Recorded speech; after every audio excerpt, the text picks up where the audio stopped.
1부에 이어서 2부로 넘어왔습니다. 우리 버스 박경민, 화가, 수필가, 시인이요, 이런 타이틀을 가지고 있다가 1부에서 이 얘기를 들었는데 그 어려운 시절을 겪고 두 아이를 참 잘 키웠더군요. 그러면 지금의 오기까지의 과정 속에서의 어떻게 화가가 됐는지, 어떻게 또 시인을 하게 됐는지, 이런 이야기들을 이야기하면서 흔치 않은 인생의 삶을 가고 있는 우리 박 집사님의 얘기를 또 2부로 나눠보도록 하겠습니다. 2부로 갔거든요. 네, 감사합니다. 1부에 이어서 2부는 버스 기사를 하면서 작가로서, 화가로서 또 두 아이를 키우면 이게 쉽지 않거든요, 사실. 이게 저도 그동안에 우리 집사님의 과정 속에 이렇게 작가로서 또 그림 그리는 것도 보고, 제가 이제 신문에 나온 인터뷰도 많이 하고, 그리고 그 발표회를, 전시회를 벌써 여러 번 했잖아요. 네, 6번요.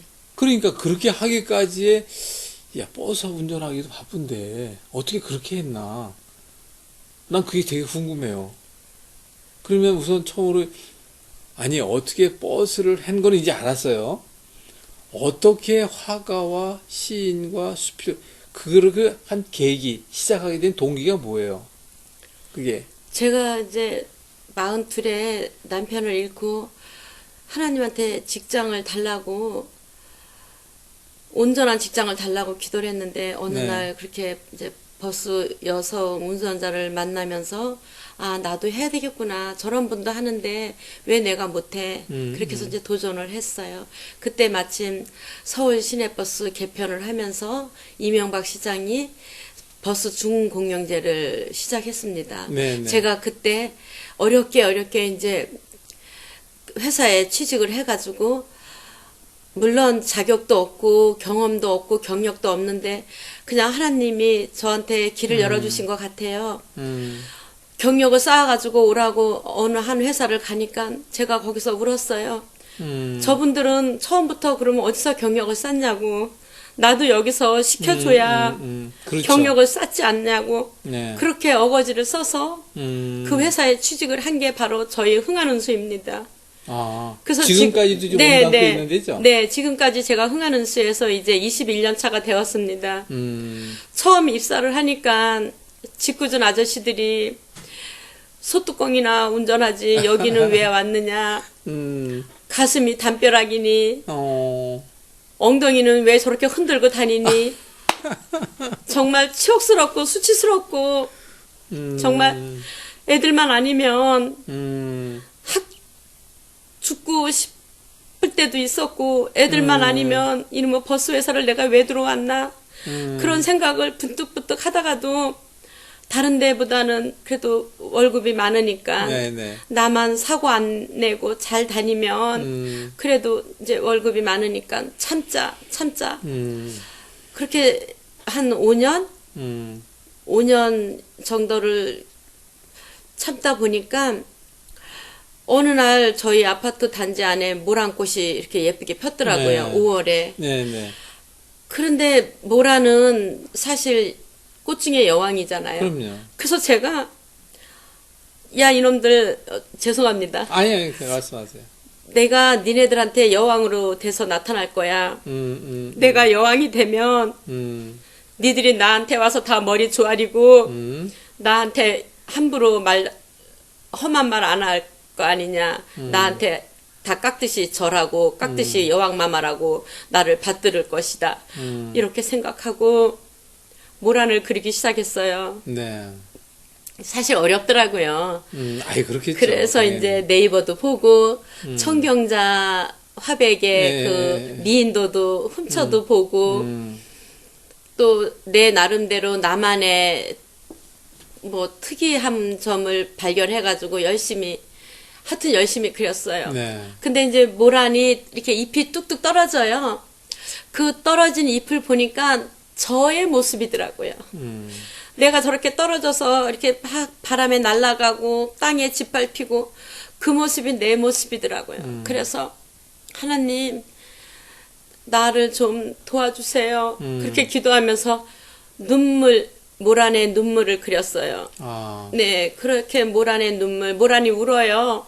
슬퍼서. 그거를 이제 그리고 물 안에 대해서 많이 그렸어요. 옆모습, 앞모습, 뒷모습 뭐 이렇게. 그래서 이제 방구석 미술관이라는 책도 있고요. 그래서 방구석에다 맨날 이렇게 내 그림을 펼쳐놓고 스스로 그 이렇게. 방구석 미술관이라는 이름을 본인이 직접 지으신 거예요? 아니, 그 책이 있더라고요. 아니, 이미 나와 있는 책이? 네네네. 저는 방구석 미술관을 제가 했거든요. 방구석 미술관이라는 거를, 이 방구석에서만 내가 미술관을 하면. 아니, 이게 제가 여쭙는 게, 그 방구석 미술관이라는 거를 본인이 이야기에 대해 준비했는데, 네. 그 책이 이미 있더라? 네네. 전 전 깜짝 놀랐어요. 묻고 싶었던 거죠. 저는 방구석 미술관이라는 책이 있는 걸 몰랐는데, 모르고? 나는 그냥, 네네네. 왜 내가 방구석에서 미술관을 해? 나도 좀 멋지게 인사동을 좀 나가야지? 그리고 그냥 확 질렀어요. 그리고 제가 좀 성격이 아니, 내가 다 알아, 그거는. 좀 와일드한 데가 질르는 거 내가 있어요. 알아. 네, 버스회사 들어갈 때부터 좀. 그래서, 이왕이면 근사한 데 가서 하자. 그러게. 인사동에도 작은 미술관이 그럼요. 많은데 네. 그런 건 사람들이 잘 안 오고 별로 그냥 쓱쓱쓱 지나쳐요. 네. 저는 경인미술관을 택했어요. 그럼 거기가 좀 제법 큰 데인가 보죠? 경인미술관은 조선시대 때 경인궁이었대요. 그런 데도 있어요? 어느 왕의 후궁이나 뭐 이 정도의. 그래? 그럼 내가 뭘 안에 여왕인데 이왕이면 경인궁에 데서, 가서 그럼요, 해야 당연히. 이거랑 그림이랑 나랑 이게 매치가 되지 않느냐. 맞아. 그래서 경인궁으로 제가. 근데 그게 경인미술관이 이제 1회차. 네, 그게 2회예요. 2회 사실은 때. 1회는 양구에서 조그맣게 했어요. 아, 양구 동창들하고. 그 경험이 있으니까. 네네네네. 그 양구 동창들하고 이제 동창회 할 때 조그맣게 이제 한번 이제 했고. 그건 잘하셨어요. 이제 2회는 인사동에 경인미술관이 있더라고. 거기가 경인궁이더라고, 옛날. 네. 그래서 이제 거기 가서 아주 멋지게 이제 개인전을 펼쳤는데 저한테는 작은아버지가 목사님이세요. 네. 네. 그렇죠. 네. 그래서 이제 그 CCC 아주 네. 유명하신. 저희 작은아버지가 이제 목사님이고 또 교육학 박사시고 그럼요. 교수 부총장까지 지내시고. 제가 박 목사님 제가 잘 아니까. 네. 그런데 이제 그 작은아버지한테 전화를 했어요. 네. 그래도 조카가 서울에서 개인전을 하는데 집안에 어른은 오셔야 되잖아요. 저희 아버지나 뭐 이렇게 다 시골에 계시니까. 그래서 작은아버지 저 인사동에서 개인전 하는데 구경 오세요. 제가 식사 대접할게요. 그랬더니 작은아버지가 네가 무슨 그림을 그려서 개인전을 하냐? 이러시더라고요. 그래서 전혀 감을 못 잡으셨구나. 정말 좀 화가 좀 기분이 엄청 나빴지만 그래도 할아버지는 저에 대해서 모르니까 그렇지. 남편 죽고 버스만 네. 열심히 끌고 있는 줄 아는데 네가 무슨 갑자기 개인전이야. 그래서 제가 이제 그냥 놀러 오세요. 그랬더니 작은아버지는 그래도 조카가 그럼요. 서울서 개인전 한다는데 어떻게 또 안 오세요. 전화까지 했는데. 네. 그러니까 작은 엄마랑 손잡고 이렇게 오셨는데 음. 저희 작은아버지가 보시고는 깜짝 놀라시더라고요. 그렇죠. 우셔요. 그림에. 당신이 제 그림을 보고 울어요. 네가 어떻게 이런 그림을 그렸냐고. 이 그림은 보통 그림이 아니라는 거야. 그래서 막 뭐 그 기독교 신문 기자도 불러주시고 뭐 연합 기독교 뭐 하여튼 기독교에 대한 거 많이 있잖아요. 네. 그래서 기자들이 와서 저를 인터뷰해가지고 기독교 신문에도 제가 크게 나요. 그렇게 되면서 이제 여기까지 온 거죠. 아, 네네. 감사하네. 그러니까 이제 그 그림을 그리면서 그러면 이제 시라든가 이런 부분에 대한 건 같이 한 거예요. 그거는 아니면 이제 작은아버지가 저한테 하루는 또 이러세요. 작은아버지가 원래 국문학을 전공하셨고 시인으로 등단하신 오래됐죠. 분이에요. 그 신춘문예에 당선하시고 예. 그 신문이 저희 아버지가 그 신문을 제가 초등학교 다닐 때였거든요. 근데 그 신문을 저희 아버지가 스크립을 해놓은 걸 제가 그걸 보고 나중에 알았어요. 그때는 제가 어려서 몰랐는데. 그래서 이제 경민아 너 한번 시 좀 써봐라. 글 좀 써봐라. 네 글에는 메시지가 있다. 그러시더라고요. 당신이 이제 시인이니까. 그래서 제가 뭐 국문학도 전공 안 하고 글도 배운 게 없는데 무슨 글을 써야 하니까 아니야. 너 글을 쓰면 잘 쓸 것 같아. 그 한마디가 저를 이렇게 만들어놔. 근데 글을 쓰는데요. 글이 막 줄줄줄줄 써져요. 어머. 신기하더라니까요. 그래서 그리고 제가 또 원래 학교 다닐 때 일기를 많이 썼어요. 그럼 뭐가 있으니까. 그리고 그렇죠. 일기도 많이 쓰고 또 그 뭐지 이문 편지 네, 우리 네, 국군 장병 아저씨들한테 이문 편지 그 이문 편지도 좀 잘 써요. 친구들과 제가 다 대필해서 써주고 그랬어요. 그럼 막 답장이 오고 그런 거는 있었던 것 같아요. 근데 이제 제가 우리 집사님 뵈면서 얘기 나누면서 느낀 건데, 적어도 우린 그런 걸 예술이라 그러잖아요. 문학과 예술이라 그러잖아요. 그 부분에 대해서 뭔가 그것을 끼가 없으면 그게 안 돼요.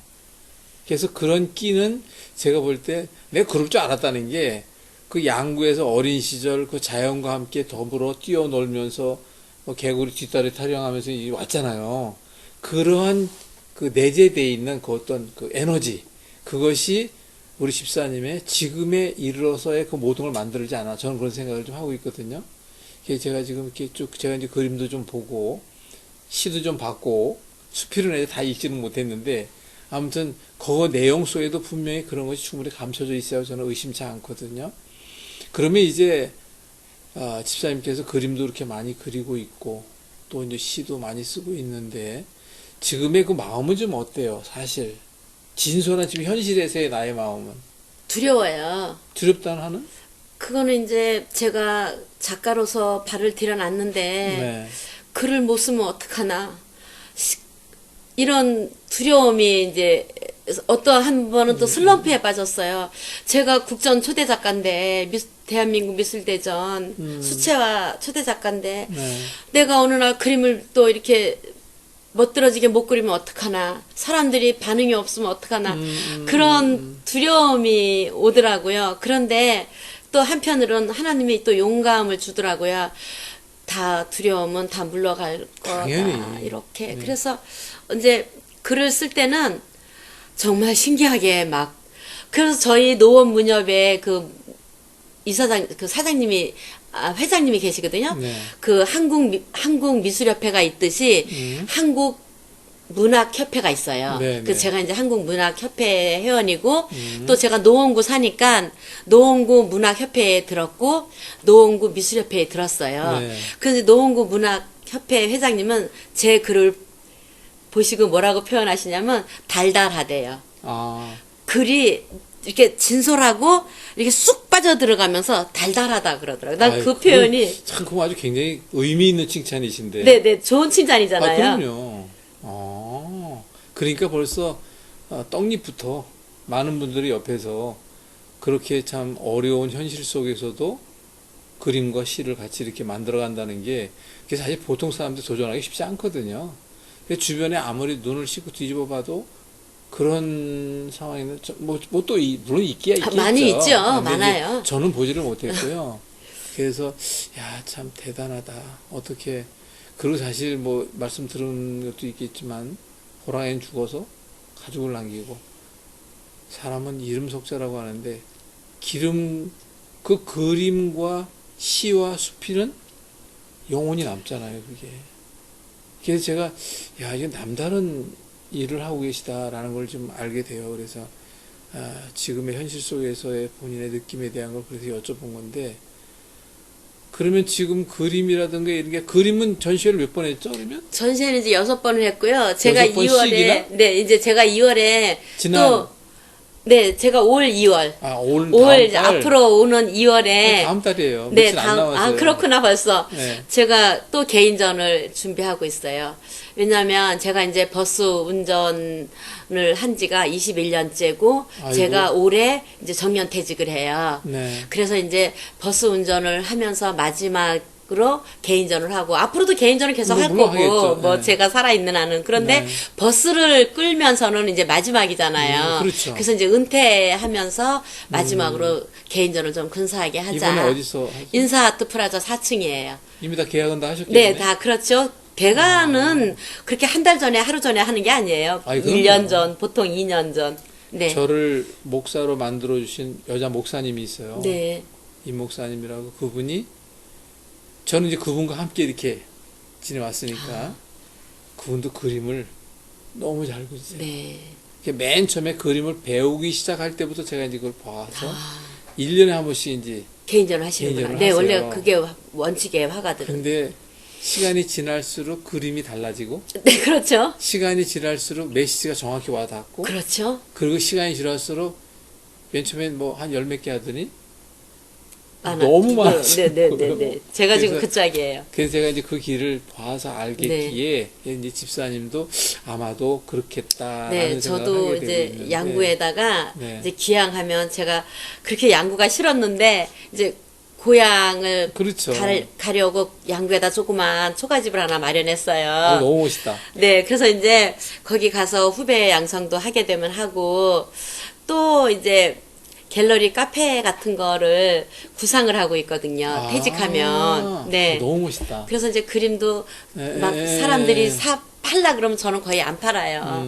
세상에 하나밖에 없는 그림인데 후다닥 헐값에 주고 나면 나는 나중에 갤러리 할 게 없잖아요. 그걸 네, 위해서라도. 네네. 그래서 뭐 계속 그림은 그리지만 작품이라는 게 그때 다르잖아요. 그렇죠. 네. 그래서 제가 자식 같은 마음으로 아주 애지중지하고 예. 그림을 이렇게 주위 사람들이 뭐 얼마에 줘, 뭐 그냥 줘 막 이러는데 저는 그러시구나. 네. 이제 외람된 질문일 수도 있지만 지금까지 몇 편의 그림이 나왔어요? 한 뭐 70작? 80작? 그 정도. 제가 한 100여 작 그렸는데 아직 뭐 좀 예, 이렇게 마무리가 덜 미완성도 되고. 있고. 네. 근데 작가가 미완성이 많대요. 왜냐하면 다 마무리 못하고 그렇죠. 이제 세상을 떠나니까. 네, 그래서 저도 나도 미완성이 있겠구나. 그런데 그게 미완성도 그 나름 또 가치가 있는 거잖아요. 그렇죠. 네네. 지금 뭐 외국의 많은 작가들도 네, 미완성으로 미완성. 남긴 것도 네, 많이 네. 있고 오히려 그게 또 지금 네네. 그래서 저도 나도 내가 다 미처 손이 못 가면 미완성으로 남겠구나. 지금 그러면 그림에 좀 더 집중하고 싶어요? 아니면 숲이 가서 시에 집중하고 저는 싶어요? 사실 뭐 제가 홍대 미대를 나온 것도 아니고 뭐 국문학을 전공한 것도 아니고 그래서 글도 그림도 저하고는 무관한 거라고 생각했는데 지금은 애착이 가는 게 그럼요. 그림으로 제가 시작을 했고 표현할 수 있는 그림으로 글을 쓰게 됐기 때문에 더 그림에 애착이 가죠. 네, 네. 그렇군요. 참 지금 말씀을 쭉 듣다 보니까 아까도 말씀드렸습니다만은 쉽지 않은 길, 또 다른 사람이 쉽게 도전하고 접근하지 못하는 길, 그런 거를 오셨는데 지금 너무 감사한 건 물론 하나님의 은혜겠지만 두 자녀가 있지만 두 자녀가 잘 되고 지금 또 이제 어느 정도는 완숙한 단계, 내가 구상하고 계획하고 감정을 표현하고 있는 걸 그림으로 그릴 수가 있고 거기에 이르렀다고 봐요. 우린 그걸 경지라 그러잖아요. 경지는 아니고요. 그럼 그 겸손한 얘기고 아무튼 좋아요. 또 시도 그렇고 수필도 그렇고 그런 부분에 대한 것도 틈나는데 할 수가 있는데 지금 올 7월 달에 이제 버스 일이 마감이 되고 네, 은퇴를 양구로 이제 가시는데 네. 이미 거기에 다 해놨어요. 다 준비 다 해놨고 네네. 문만 가면 돼요. 이야 부럽다. 제가 근데 한 가지 부탁드리고 싶은 게 하나 있어요. 네. 물론 이제 앞으로 계획은 다 있으시겠지만 그림에다가 내 마음, 주님의 사랑, 그리고 그림에다가 다른 사람들에게 전도로서 전거하고 싶은 그런 마음을 전할 수도 있고, 뭐 글로도 당연하고요. 그거는 이게 제가 저는 이제 목사니까 전도의 목적이 있고 해외 선교의 목적이 있잖아요. 그러니까 그림과 글에다가 그런 걸 담을 수만 있다면 더 열심히 담으셔서 그거를 보고 계신 하나님은 기뻐하시잖아요. 네, 그러면. 네. 그건 제가 좀 감히 좀 부탁드리고 싶은 네. 내용이 있고요. 네. 그리고 이제 제가 아까 서두에 지금 우리 집사님의 어려운 상황을 이야기할 때 저는 지났으니까 네. 저는 그때 웃고 있었거든요. 그러셨어요? 네, 그럼 시청자분들이 볼 때 저 사람 좀 그렇지 않나? 제가 네. 이제 그런 느낌을 들으면서도 제가 어쩔 수 없이 다 아는 얘기니까 네. 약간 웃고 있었거든요. 시청자분들 중에 혹시 그런 부분에 대해서 좀 오해가 없으시기를 제가 좀 미리 하고 말씀을 드리고 그러면 앞으로 이제 집사님께서 앞으로 해야 될 일, 나는 이런 일을 더 이렇게 하고 싶다. 그런 이야기를 좀 시간이 다 돼가지고 저는 네. 이제 기양을 하려고 마음을 먹고 있었고 네. 그냥 내 작품에 내가 몰입해서 네. 누구를 위한 작품이 아니고 나 자신을 위한 작품을 만들고 정말 몰입해서 글도 사람들에게 많이 읽혀서 그 글이 다른 사람들의 기감이 되어서 많은 작가들이 이렇게 보통 평범한 우리 주부들이든 평범한 학생들이든 이렇게 많이 발굴되어서 우리나라가 문학예술가로 한강 작가가 노벨 문학상을 탔듯이 우리나라에도 줄줄이 한강 작가처럼 그런 작가들이 많이 나왔으면 좋겠다고 생각하고 그러면 이제 있어요. 앞으로 계속 작품은 나올 것이고, 네, 네. 그럼 제가 이제 거기도 한번 방문하고, 아, 네, 네. 다음 달에 이제 전시할 때 저도 가서 촬영도 하겠습니다. 아우, 네. 아유, 인터뷰도 할 테고, 감사합니다. 그렇게 할 고맙습니다. 테니까요. 자, 그러면 어차피 우리가 이제 헤어지는 게 아니라, 네. 다음을 또 기약하면서 네. 이제 마감을 하는 거니까, 네. 일단 건강하게 그림 네. 작품 잘 만드시고, 다음을 기약하면서 우리 시청자분들한테 인사하고 마무리하도록 아유, 하겠습니다. 긴 시간 감사합니다. 감사합니다. 네, 감사합니다. 고맙습니다.